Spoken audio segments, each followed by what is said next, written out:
The Picture of Dorian Gray by Oscar Wilde. Chapter 11. For years, Dorian Gray could not free himself from the influence of this book. Or perhaps it would be more accurate to say that he never sought to free himself from it. He procured from Paris no less than 9 large paper copies of the first edition, and had them bound in different colors, so that they might suit his various moods and the changing fancies of a nature over which he seemed, at times, to have almost entirely lost control. The hero, the wonderful young Parisian in whom the romantic and the scientific temperaments were so strangely blended, became to him a kind of prefiguring type of himself.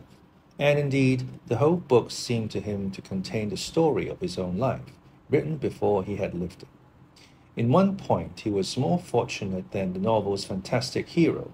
He never knew, never indeed had any cause to know, that somewhat grotesque debt of mirrors and polished metal surfaces and still water which came upon the young Parisian so early in his life, and was occasioned by the sudden decay of a beau that had once apparently been so remarkable.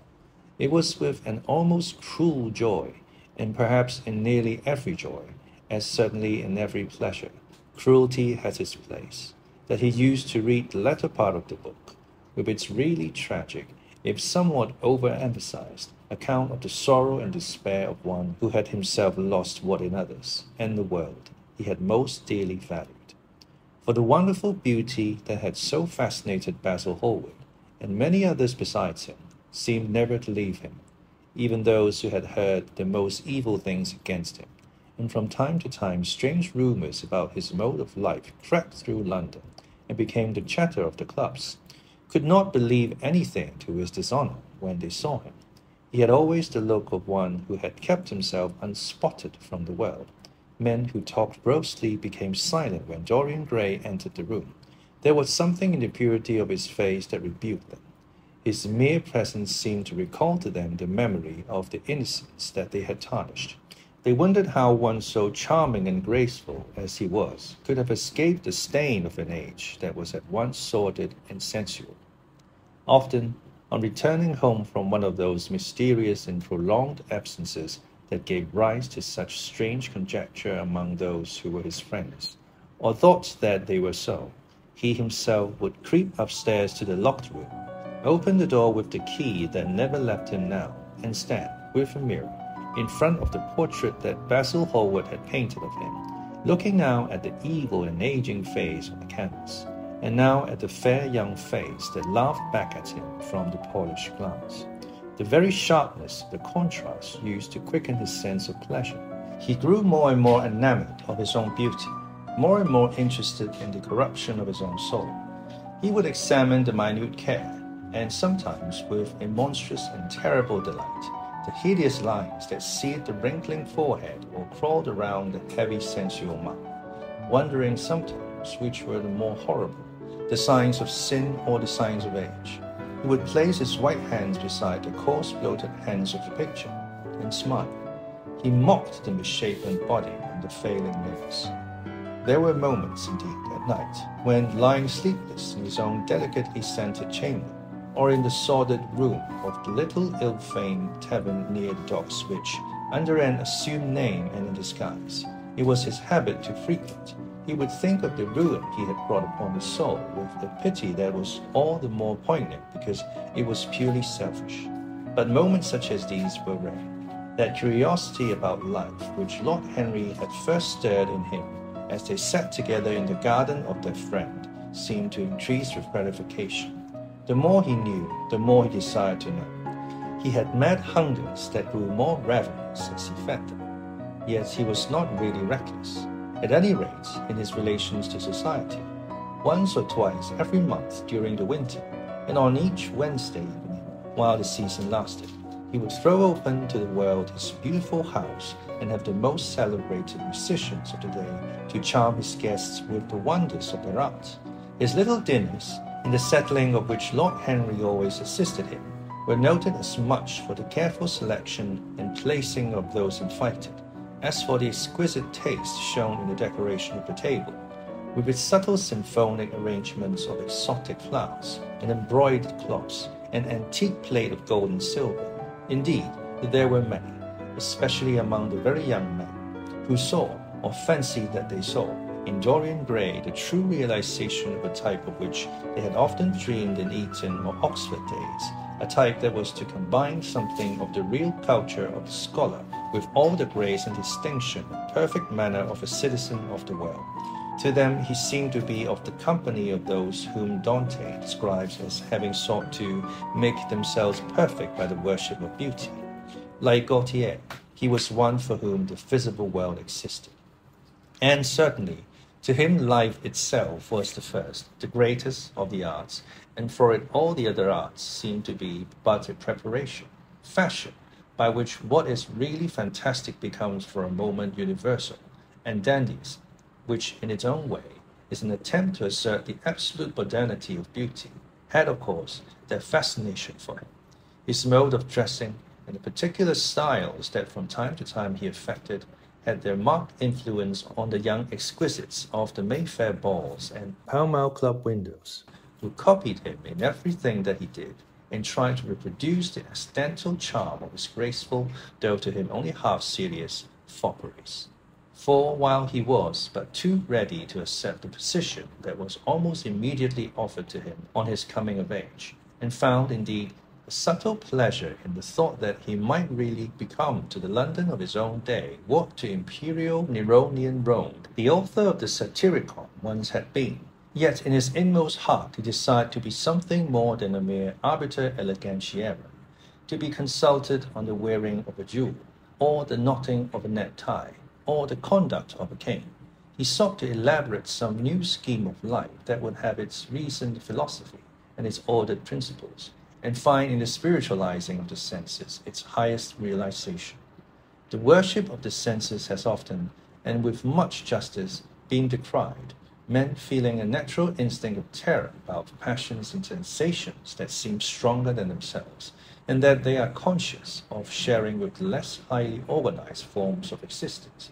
But it appeared to Dorian Gray that the true nature of the senses had never been understood, and that they had remained savage and animal merely because the world had sought to starve them into submission or to kill them by pain, instead of aiming at making them elements of a new spirituality, of which a fine instinct for beauty was to be the dominant characteristic. As he looked back upon man moving through history, he was haunted by a feeling of loss. So much had been surrendered, and to such little purpose. There had been mad wilful rejections, monstrous forms of self-torture and self-denial, whose origin was fear and whose result was a degradation infinitely more terrible than that fancied degradation from which, in their ignorance, they had sought to escape. Nature, in her wonderful irony, driving out the anchorite to feed with the wild animals of the desert, and giving to the hermit the beasts of the field as his companions. Yes, there was to be, as Lord Henry had prophesied, a new hedonism that was to recreate life and to save it from that harsh, uncomely puritanism that is having, in our own day, its curious revival. It was to have its service of the intellect, certainly, yet it was never to accept any theory or system that would involve the sacrifice of any mode of passionate experience.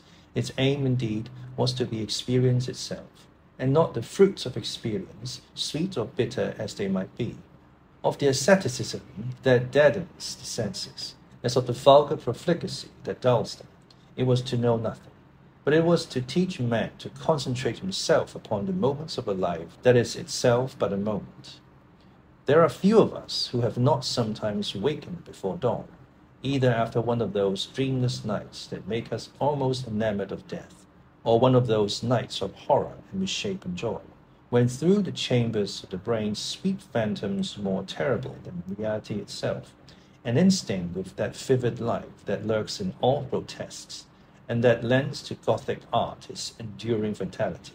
This art being, one might fancy, especially the art of those whose minds have been troubled with the malady of reverie. Gradually white fingers creep through the curtains, and they appear to trample. In black fantastic shapes, dumb shadows crawl into the corners of the room and crouch there.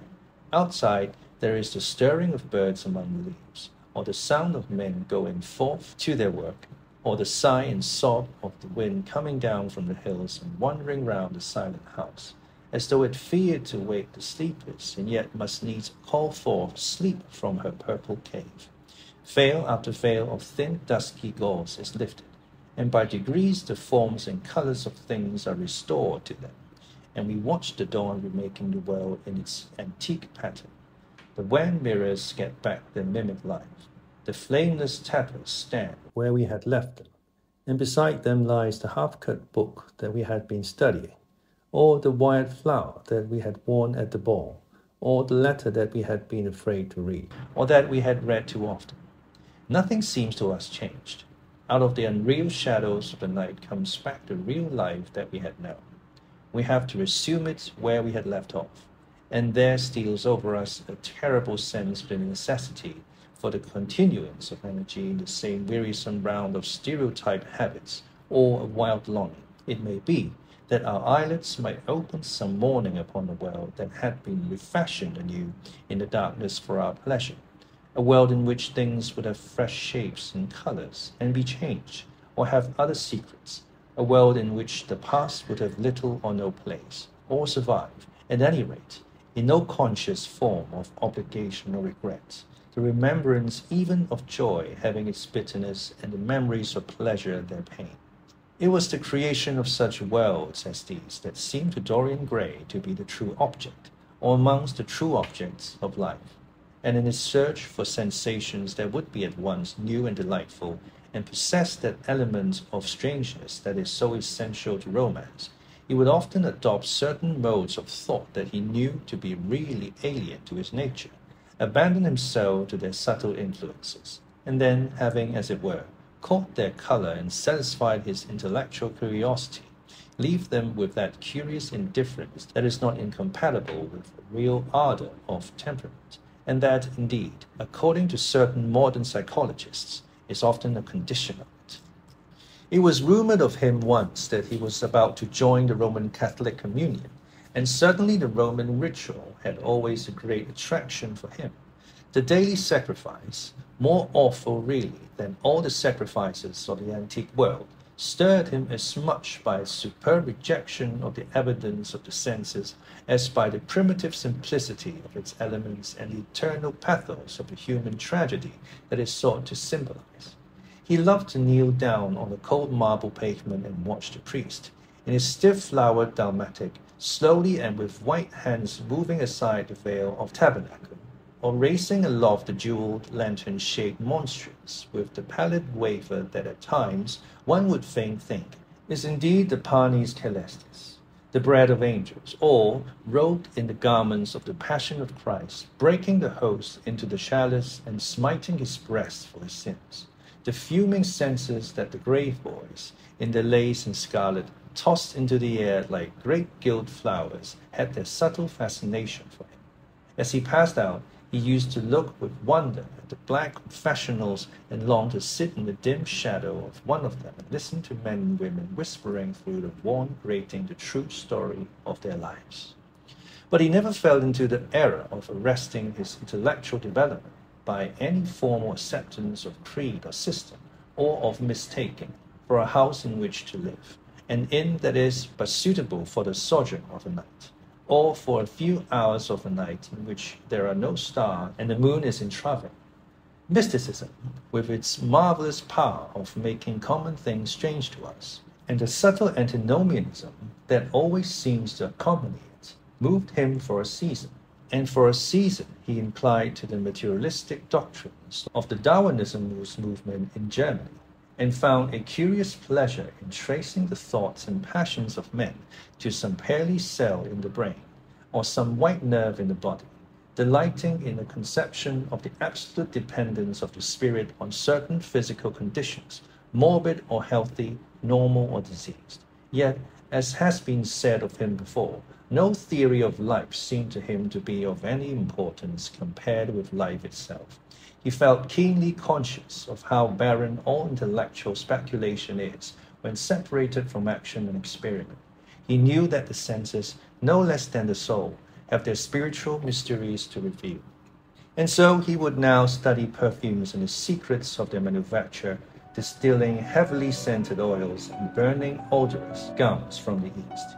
He saw that there was no mood of the mind that had not its counterpart in the sensuous life, and set himself to discover their true relations, wondering what there was in frankincense that made one mystical, and in ambergris that stirred one's passions, and in violets that woke the memory of dead romances, and in musk that troubled the brain, and in champak that stained the imagination, and seeking often to elaborate a real psychology of perfumes, and to estimate the several influences of sweet-smelling roots and scented, pollen-laden flowers, of a romantic bond, and of dark and fragrant woods, of spikenard that sickens, of Ophinia that makes men mad, and of aloes that are said to be able to expel melancholy from the soul.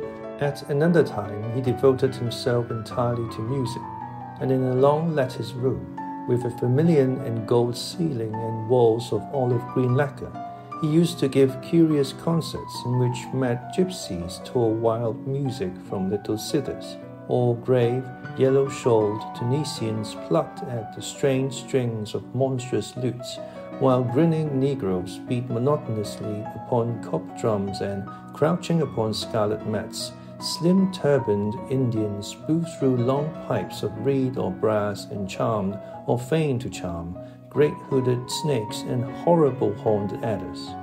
The harsh intervals and shrill discords of barbaric music stirred him at times when Schubert's grace and Chopin's beautiful sorrows and the mighty harmonies of Beethoven himself fell unheeded on his ear.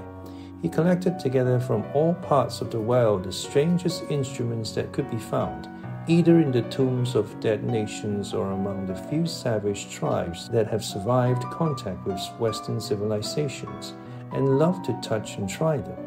He had the mysterious Paris of the real Negro Indians that women are not allowed to look at, and that even youths may not see till they have been subjected to fasting and scourging, and the earthen jars of the Peruvians that have the shrill cries of birds, and flutes of human bones such as Alfonso de Ovel heard in Chile, and the sonorous green jaspers that are found near Cusco, and give forth a note of singular sweetness. He had painted gourds filled with pebbles that rattled when they were shaken, the long clarion of the Mexicans, into which the performer does not blow, but through which he inhales the air, the harsh tur of the Amazon tribes, that is sounded by the sentinels who sit all day long in high trees, and can be heard, it is said, at a distance of 3 leagues, the taponazli, that has 2 vibrating tongues of wood and is beaten with sticks that are smeared with an elastic gum obtained from the milky juice of plants, the yotl bells of the Aztecs that are hung in clusters like grapes, and a huge cylindrical drum covered with the skins of great serpents like the one that Bernal Diaz saw when he went with Cortex into the Mexican temple, and of whose doleful sound he has left us too vivid a description. The fantastic character of these instruments fascinated him, and he felt a curious delight in the thought that art, like nature, has her monsters, things of bestial shape and with hideous voices. Yet, after some time, he wearied of them, and would sit in his box at the opera, either alone or with Lord Henry, listening in rapt pleasure to Tannhauser, and seeing in the prelude to that great work of art a presentation of the tragedy of his own soul. On one occasion he took up the study of jewels, and appeared at a costume ball as Anne de Joyeuse, Admiral of France, in a dress covered with 560 pearls. This taste enthralled him for years, and indeed may be said never to have left him. He would often spend a whole day settling and resettling in their cases the various stones that he had collected, such as the olive-green crystal barrel that turns red by lamplight, the cymophane with its wire-like line of silver, the pistachio-colored peridot, rose-pink and wine-yellow topazes, carbuncles of fiery scarlet with tremulous 4-rayed stars, flame-red cinnamon stones, orange and violet spinels, and amethysts with their alternate layers of ruby and sapphire. He loved the red gold of the sunstone, and the moonstone's pearly whiteness, and the broken rainbow of the milky opal. He procured from Amsterdam 3 emeralds of extraordinary size and richness of color, and had a turquoise de la Vieille Roche that was the envy of all the connoisseurs. He discovered wonderful stories also about jewels. In Alfonso's Caracalis Disciplina, a serpent was mentioned with eyes of real jacinth, and in the romantic history of Alexander, the conqueror of Emathia was said to have found in the Vale of Jordan snakes with collars of real emeralds growing on their backs.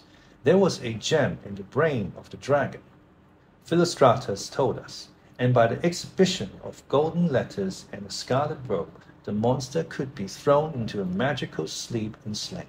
According to the great alchemist, the diamond rendered a man invisible, and the agate of India made him eloquent. The cornelian appeased anger, and the hyacinth provoked sleep, and the amethyst drove away the fumes of wine. The garnet cast out demons, and the hydropicus deprived the moon of her color. The selenite waxed and waned with the moon, and the meloceus that discovers thieves could be affected only by the blood of kids. Leonardus Camillus had seen a white stone taken from the brain of a newly killed toad. There was a certain antidote against poison. The bezoar that was found in the heart of the Arabian deer was a charm that could cure the plague. In the nests of Arabian birds was the aspilates, that according to Democritus kept the wearer from any danger by fire. The king of Ceylon rode through his city with the large ruby in his hand, as the ceremony of his coronation. The gates of the palace of John the priest were made of sardius, with the horn of the horned snake inwrought, so that no man might bring poison with it. Over the gable were 2 golden apples, in which were 2 carbuncles, so that the gold might shine by day and the carbuncles by night. In Lodge's strange romance, A Marguerite of America, it was stated that in the chamber of the queen one could behold all the chaste ladies of the world, enchased out of silver, looking through fair mirrors of chrysolites, carbuncles, sapphires, and green emeralds. Marco Polo had seen the inhabitants of Zipangu place rose-colored pearls in the mouths of the dead. A sea monster had been enamored of the pearl that the diver brought to the king Parosus, and had slain the thief, and mourned for 7 moons over its loss. When the Huns lured the king into the great pit, he flung it away. Procopius tells the story, nor was it ever found again, though the Emperor Anastasius offered 500 weights of gold pieces for it. The king of Malabar had shown to a certain Phoenician a rosary of 304 pearls, one for every god that he worshipped. When the Duke de Valentinois, son of Alexander VI, visited Louis XII of France, his horse was loaded with gold leaves, according to Brantôme, and his cap had double rows of rubies that threw out a great light. Charles of England had ridden in stirrups hung with 421 diamonds. Richard II had a coat, valued at 30,000 marks, which was covered with balanced rubies. Hall described Henry VIII, on his way to the Tower previous to his coronation, as wearing a jacket of race gold, the placard embroidered with diamonds and other rich stones, and a great baldric about his neck with large balances. The favorites of James I wore earrings of emeralds set in gold filigree. Edward II gave to Piers Graveston a suit of red gold armor studded with jacinth, a collar of gold roses set with turquoise stones, and a skull cap of parsimony with pearls. Henry II wore jeweled gloves reaching to the elbow, and had a hawk glove sewn with 12 rubies and 52 great ornaments. The ducal hat of Charles the Rash, the last Duke of Burgundy of his race, was hung with pear-shaped pearls and studded with sapphires. How exquisite life had once been! How gorgeous in its pomp and decoration! Even to read of the luxury of the dead was wonderful. Then he turned his attention to embroideries and to the tapestries that performed the office of frescoes in the chill rooms of the northern nations of Europe. As he investigated the subject, and he always had an extraordinary faculty of becoming absolutely absorbed for the moment in whatever he took up, he was almost saddened by the reflection of the ruin that time brought on beautiful and wonderful things. He, at any rate, had escaped them. Summer followed summer, and the yellow jonquils bloomed and died many times, and nights of horror repeated the story of the shame. But he was unchanged. No winter marred his face or stained his flower-like bloom. How different it was with material things. Where had they passed to? Where was the great crocus-colored road on which the gods fought against the giants, that had been worked by brown girls for the pleasure of Athena? Where the huge velarium that Nero had stretched across the Colosseum at Rome, that Titan sail of purple in which was represented the starry sky, and Apollo driving a chariot drawn by white gilt-reined steeds? He longed to see the curious table napkins wrought for the priests of the sun, on which were displayed all the dainties and viands that could be wanted for a feast. The mortuary cloth of King Chilperic, with its 300 golden bees, the fantastic robes that excited the indignation of the Bishop of Pontus, and were figured with lions, panthers, bears, dogs, forests, rocks, hunters, all in fact that a painter can copy from nature. And the coat that Charles of Orleans once wore, on the sleeves of which were embroidered the verses of a song beginning, Madame, je suis toujours. The musical accompaniment of the words being wrought in gold thread, and each note, of square shape in those days, formed with 4 pearls. He read of the room that was prepared at the palace at Rheims for the use of Queen Joan of Burgundy, and was decorated with 1,321 parrots made in broidery, and blazoned with the king's arms, and 561 butterflies, whose wings were similarly ornamented with the arms of the queen, the whole worked in gold. Catherine de Medicis had a mourning bed made for her of black velvet powdered with crescents and suns. Its curtains were of damask, with leafy wreaths and garlands, figured upon a gold and silver ground, and fringed along the edges with broideries of pearls, and it stood in a room hung with rows of the queen's devices in cut black velvet upon cloth of silver. Louis XIV had gold-embroidered caryatides 15 feet high in his apartment. The state bed of Sobieski, King of Poland, was made of Smyrna gold brocade embroidered in turquoises with verses from the Koran. Its supports were of silver gilt, beautifully chased, and profusely set with enameled and jeweled medallions. It had been taken from the Turkish camp before Vienna, and the standard of Mohammed had stood beneath the tremulous gilt of his canopy. And so, for a whole year, he sought to accumulate the most exquisite specimens that he could find of textile and embroidered work, getting the dainty Delhi muslins, finely wrought with gold thread palmates and stitched over with iridescent beetles' wings, the Dhaka gauzes that from their transparency are known in the East as woven air and running water and evening dew, strange figured cloths from Java, elaborate yellow Chinese hangings, books bound in tawny satins or fair blue silks and wrought with fleur-de-lis, birds and images, veils of lasses worked in Hungary point, Sicilian brocades and stiff Spanish velvets, Georgian work with its gilt coins, and Japanese fukosas with their green-toned golds and the marvelously plumaged birds. He had a special passion also for ecclesiastical festivals, as indeed he had for everything connected with the service of the church. In the long cedar chests that lined the west gallery of his house, he had stored away many rare and beautiful specimens of what is really the raiment of the bride of Christ, who must wear purple and jewels and fine linen that she may hide the pallid maculated body that is borne by the suffering that she seeks for and wounded by self-inflicted pain. He possessed a gorgeous coat of crimson silk and gold thread damask, figured with a repeating pattern of golden pomegranates set in 6-petaled formal blossoms, beyond which on either side was the pineapple device wrought in seed pearls.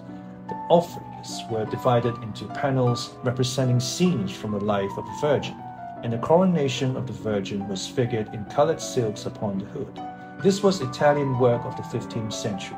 Another coat was the green velvet, embroidered with heart-shaped groups of acanthus leaves, from which spread long-stemmed white blossoms, the details which were picked out with silver thread and colored crystals. The moss bore a seraph's head in gold thread lace work. The offerings were woven in a diaper of red and gold silk, and were starred with medallions of many saints and martyrs, among whom was Saint Sebastian. He had chasubles also, of amber-colored silk, and blue silk and gold brocade, and yellow silk damask and cloth of gold, figured with representations of the Passion and Crucifixion of Christ, and embroidered with lions and peacocks and other emblems, dalmatics of white satin and pink silk damask, decorated with tulips and dolphins and fleur-de-lis, altar frontals of crimson velvet and blue linen, and many corporals, chalice veils, and sudari. In the mystic offices to which such things were put, there was something that quickened his imagination. For these treasures and everything that he collected in his lovely house were to be to him means of forgetfulness, modes by which he could escape, for a season, from the fear that seemed to him at times to be almost too great to be borne. Upon the walls of the lonely locked room where he had spent so much of his boyhood, he had hung with his own hands the terrible portrait whose changing features showed him the real degradation of his life, and in front of it had draped the purple and gold pall as a curtain. For weeks he could not go there, would forget the hideous painted thing, and get back his light heart, his wonderful joyousness, his passionate absorption in mere existence. Then suddenly, some night, he would creep out of the house, go down to dreadful places near Bluegate Fields, and stay there, day after day, until he was driven away. On his return, he would sit in front of the picture, sometimes loathing it and himself, but filled, at other times, with that pride of individualism that is half the fascination of sin, and smiling with secret pleasure at the misshapen shadow that had to bear the burden that should have been his own. After a few years, he could not endure to be long out of England, and gave up the villa that he had shared at Trouville with Lord Henry, as well as the little white walled-in house at Algiers, where they had more than once spent the winter. He hated to be separated from the picture that was such a part of his life, and was also afraid that during his absence someone might gain access to the room, in spite of the elaborate bars that he had caused to be placed upon the door. He was quite conscious that this would tell them nothing. It was true that the portrait still preserved, under all the foulness and ugliness of the face, its marked likeness to himself. But what could they learn from that? He would laugh at anyone who tried to taunt him. He had not painted it. What was it to him how vile and full of shame it looked? Even if he told them, would they believe it? Yet he was afraid. Sometimes when he was down at his great house in Nottinghamshire, entertaining the fashionable young men of his own rank who were his chief companions, and astounding the county by the wanton luxury and gorgeous splendor of his mode of life, he would suddenly leave his guests and rush back to town to see that the door had not been tampered with and that the picture was still there. What if it should be stolen? The mere thought made him cold with horror. Surely the world would know his secret then. Perhaps the world already suspected it. For, while he fascinated many, there were not a few who distrusted him. He was very nearly blackballed at the West End Club, of which his birth and social position fully entitled him to become a member, and it was said that on one occasion, when he was brought by a friend into the smoking room of the Churchill, the Duke of Berwick and another gentleman got up in a marked manner and went out. Curious stories became current about him after he had passed his 25th year.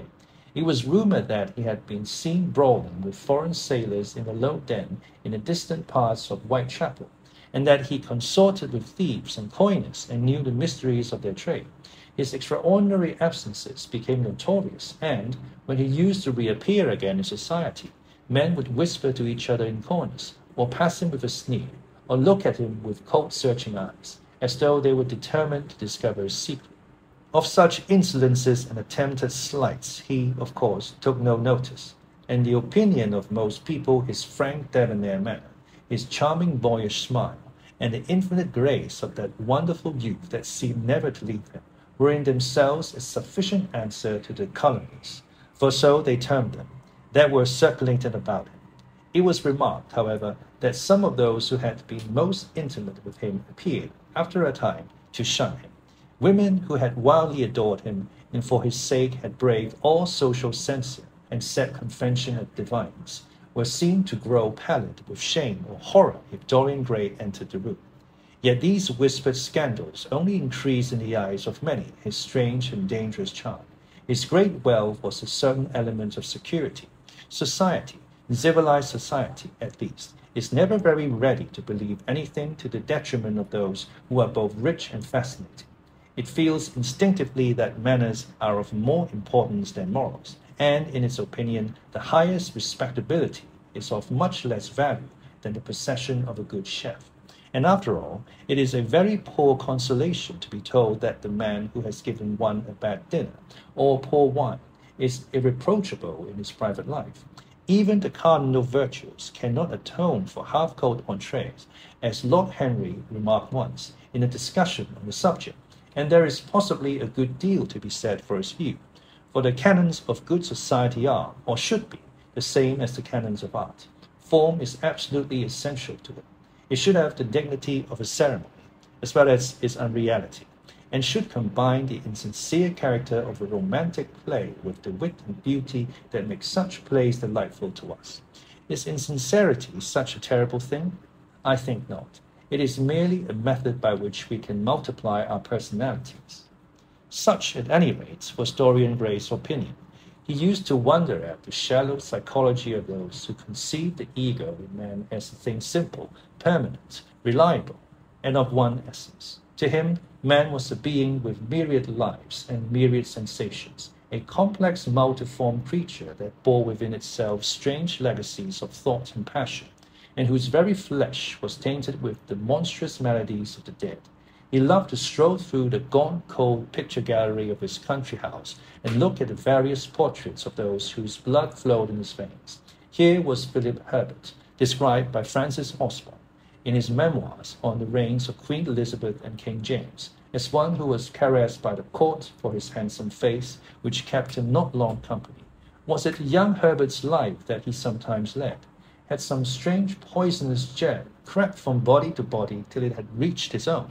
Was it some dim sense of that ruined grace that had made him so suddenly, and almost without cause, give utterance in Basil Hallward's studio to the mad prayer that had so changed his life? Here, in gold-embroidered red doublet, jewelled circlet, and gilt-edged ruff and wristbands, stood Sir Anthony Sherlock, with his silver and black armour piled at his feet. What had this man's legacy been? Had the lover of Giovanna of Naples bequeathed him some inheritance of sin and shame? Were his own actions merely the dreams that the dead man had not dared to realize? Here, from the fading canvas, smiled Lady Elizabeth Devereux in her gauze hood, pearl stomacher, and pink slash sleeves. A flower was in her right hand, and her left clasped an animal collar of white and damask roses. On the table by her side lay a mandolin and an apple. There were large green rosettes upon her little pointed shoes. He knew her life, and the strange stories that were told about her lovers. Had he something of her temperament in him? These oval, heavy-lidded eyes seemed to look curiously at him. What of George Willoughby? With his powdered hair and fantastic patches, how evil he looked. The face was saturnine and swarthy, and the sensual lips seemed to be twisted with disdain. Delicate lace ruffles fell over the lean yellow hands that were so overladen with rings. He had been a macaroni of the 18th century, and the friend, in his youth, of Lord Ferrers. What of the second Lord Beckenham, the companion of the Prince Regent in his wildest days, and one of the witnesses at the secret marriage with Mrs. Fitzherbert? How proud and handsome he was, with his chestnut curls and insolent pose! What passions had he bequeathed? The world had looked upon him as infamous. He had led the orgies at Carlton House. The Star of the Garter glittered upon his breast. Beside him hung the portrait of his wife, a pallid, thin-lipped woman in black. Her blood also stirred within him. How curious it all seemed! And his mother with her Lady Hamilton face and her moist wine-dashed lips. He knew what he had got from her. He had got from her his beauty, and his passion for the beauty of others. She laughed at him in her loose bacchante dress. There were fine leaves in her hair. The purple spilled from the cup she was holding. The carnations of the painting had withered, but the eyes were still wonderful in their depth and brilliancy of color. They seemed to follow him wherever he went. Yet one had ancestors in literature as well as in one's own race, nearer perhaps in type and temperament, many of them, and certainly with an influence of which one was more absolutely conscious. There were times when it appeared to Dorian Gray that the whole history was merely the record of his own life, not as he had lived it in act and circumstance, but as his imagination had created it for him. as it had been in his brain and in his passion. He felt that he had known them all, those strange, terrible figures that had passed across the stage of the world and made sin so marvelous and evil so full of subtlety. It seemed to him that in some mysterious way their lives had been his own. The hero of the wonderful novel that had so influenced his life had himself known this curious fancy. In the 7th chapter he tells how, crowned with laurel, lest lightning might strike him, he had sat, as Tiberius, in a garden at Capri, reading the shameful books of Elephantis, while dwarfs and peacocks strutted round him, and the flute player mocked the swinger of the censer, and as Caligula had caroused with the green-shirted jockeys in their stables, and supped in an ivory manger with a jewel-front-lettered horse, and as Domitian had wandered through a corridor lined with marble mirrors, looking round with haggard eyes for the reflection of the dagger that was to end his days, and sick with that ennui, that terrible tedium vitae that comes on those to whom life denies nothing, and had peered through a clear emerald at the red shambles of the circus, and then, in a litter of pearl and purple drawn by silver-shod mules, been carried through the street of pomegranates to a house of gold, and heard men cry on Nero Caesar as he passed by, and as Elagabalus had painted his face with colours, and plied the distaff among the women, and brought the moon from Carthage, and given her in mystic marriage to the sun.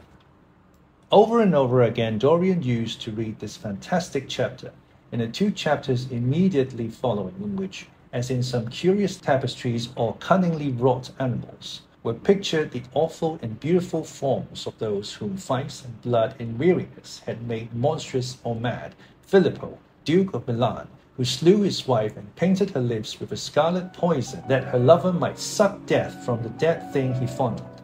Pietro Barbi, the Phoenician, known as Paul II, who sought in his vanity to assume the title of Formosus, and whose tiara, valued at 200,000 florins, was bought at the price of a terrible sin. Gian Maria Visconti, who used hounds to chase living men and whose murdered body was covered with roses by a harlot who had loved him. The Borgia on his white horse, with fratricide riding beside him and his mantle stained with the blood of Perotto. Pietro Riario, the young Cardinal Archbishop of Florence, child and minion of Sisters IV, whose beauty was equalled only by his debauchery, and who received Leonora of Aragon in a pavilion of white and crimson silk, filled with nymphs and centaurs, and gilded a boy that he might serve at the feast as Ganymede or Hylas. Aslan, whose melancholy could be cured only by the spectacle of death, and who had a passion for red blood, as other men have for red wine. The son of the fiend, as was reported, and one who had cheated his father at dice when gambling with him for his own soul. Giambattista Civil, who in mockery took the name of Innocent, and into whose torpid veins the blood of 3 lads was infused by a Jewish doctor. Sigismondo Malatesta, the lover of Isolta and the lord of Rimini, whose effigy was burned at Rome as the enemy of God and men, who strangled Polissena with a napkin, and gave poison to Ginevra d'Este in a cup of emerald, and in honor of a shameful passion built a pagan church for Christian worship.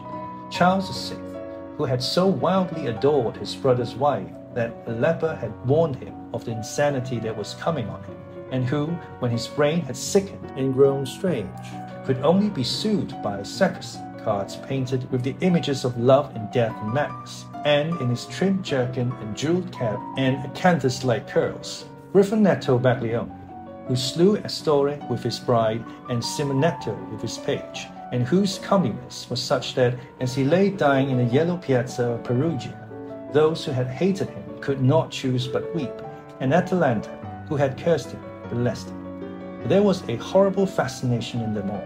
He saw them at night, and they troubled his imagination in the day. The Renaissance knew strange manners of poisoning by a helmet and a lighted torch, by an embroidered glove and a jeweled fan, by a gilded pomander and by an amber chain. Dorian Gray had been poisoned by a book. There were moments when he looked on evil simply as a mode through which he could realize his conception of the beautiful. Ravenous. Ravenous. Adjective. Extremely hungry. Foppery. Foppery. Noun, affected and excessive concern with one's clothes and appearance. Anchorite. Anchorite. Noun, a religious recluse. Puritanism. Puritanism. Noun, the beliefs or principles of a group of English Protestants of the late 16th and 17th centuries who regarded the reformation of the Church under Elizabeth I as incomplete and sought to simplify and regulate forms of worship. Antinomianism. Antinomianism.